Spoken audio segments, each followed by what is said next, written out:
జై కాంగ్రెస్, జై జై కాంగ్రెస్.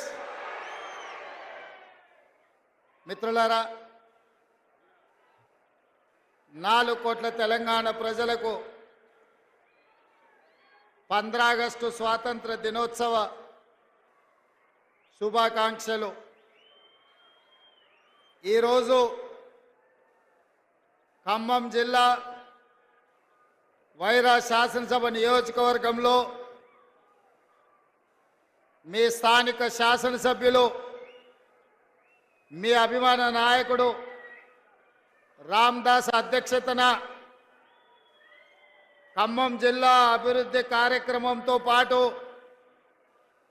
తెలంగాణ లక్షలాది మంది రైతులకు 3వ విడత 2 లక్షల రుణమాఫీ కార్యక్రమాన్ని ఏర్పాటు చేసి, ఈ కార్యక్రమానికి నాతో పాటు ఉప ముఖ్యమంత్రి వర్యులు మిత్రుడు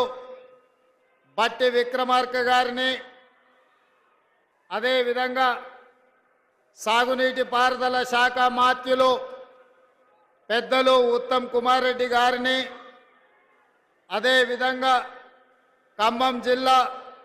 ఇన్ఛార్జ్ మంత్రివర్యులు కోమటిరెడ్డి వెంకటరెడ్డి గారిని, మీ అభిమాన నాయకుడు, నాకు అత్యంత సన్నిహితుడు, రెవెన్యూ శాఖ మంత్రి పొంగులేటి శ్రీనివాసరెడ్డి గారిని, అదేవిధంగా ఈనాటి వ్యవసాయ రుణానికి ప్రణాళికలు రచించిన వ్యవసాయ శాఖ మంత్రి పెద్దలు తుమ్మల నాగేశ్వరరావు గారికి, అదేవిధంగా మాజీ మంత్రివర్యులు పార్లమెంట్ సభ్యులు బలరాం నాయక్ గారిని, అదేవిధంగా ఖమ్మం పార్లమెంట్ సభ్యులు రఘురామరెడ్డి గారిని, అదేవిధంగా శాసన సభ్యులు వెంకట్రావు గారిని, రాగమయ్య గారిని, అదేవిధంగా ఇల్లందు పాయం వెంకటేశ్వర్లు గారిని,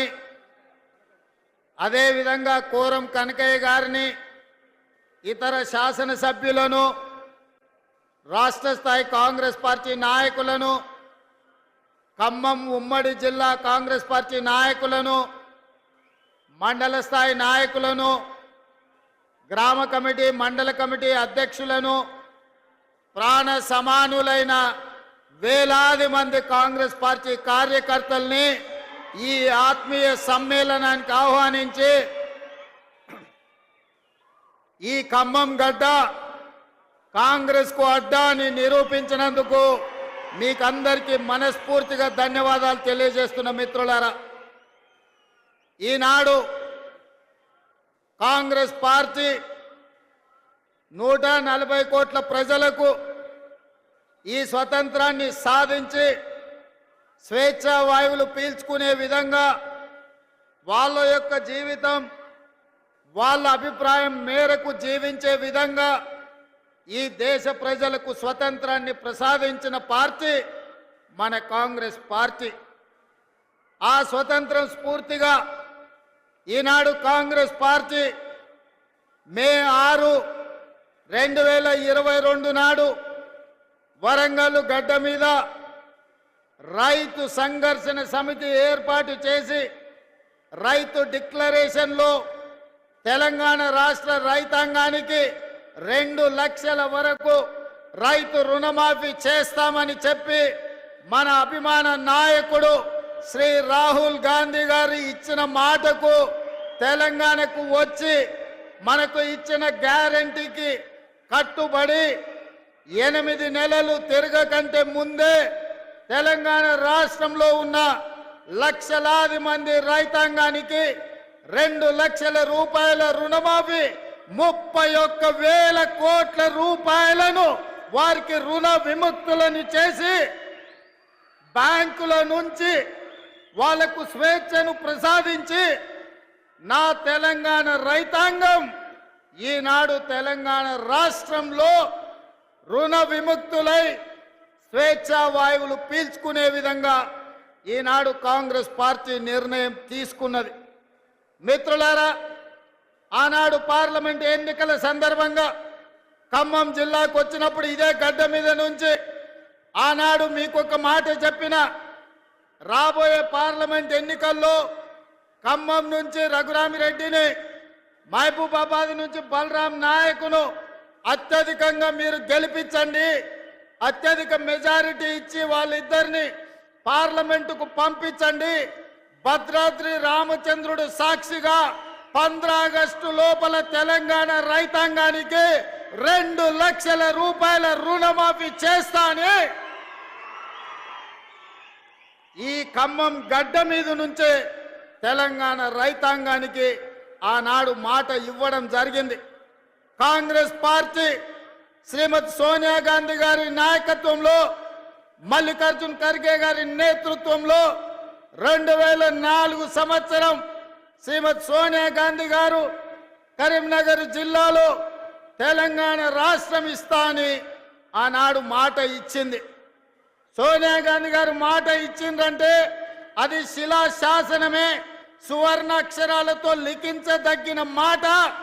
మాట తప్పని మడమ తిప్పని నాయకురాలు శ్రీమతి సోనియా గాంధీ గారి మాట మేరకు జూన్ 2, 2014 నాడు తెలంగాణ రాష్ట్రాన్ని ఇవ్వడం జరిగింది. మరి ఆమె కుమారుడు మాట తప్పని వంశం నుంచి వచ్చిన గాంధీ వారసుడు శ్రీ రాహుల్ గాంధీ గారు మే 6, 2022 నాడు వరంగల్ గడ్డ మీద తెలంగాణ రాష్ట్ర రైతాంగానికి 2 లక్షల రూపాయల రుణమాఫీ చేస్తా అని మాట ఇస్తే, ఈ వేదిక మీద ఉన్న నా మంత్రివర్గ సహచరులు, ముఖ్యంగా ఉప ముఖ్యమంత్రి ఆర్థిక శాఖ మంత్రి బట్టి విక్రమార్క గారు పట్టు వదలకుండా రాహుల్ గాంధీ గారి మాట నిలబెట్టడానికి లక్షలాది తెలంగాణ రైతాంగానికి రైతు రుణమాఫీ చేసి తీరుతామని లెక్కలు వేసి అంకెలు కూడి ఎంతమంది అడ్డం పడ్డా, ఎంతమంది కాళ్ళల్లో కట్టెబెట్టాలని చూసినా ఇయాలటికి ఇయాల 18,000 కోట్ల రూపాయలు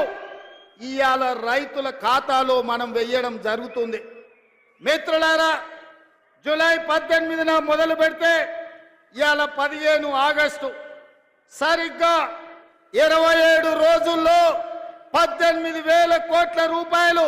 రైతుల ఖాతాలోకి బదిలీ చేసిన ప్రభుత్వం పార్టీ ఏదైనా ఉందంటే ఈ దేశంలో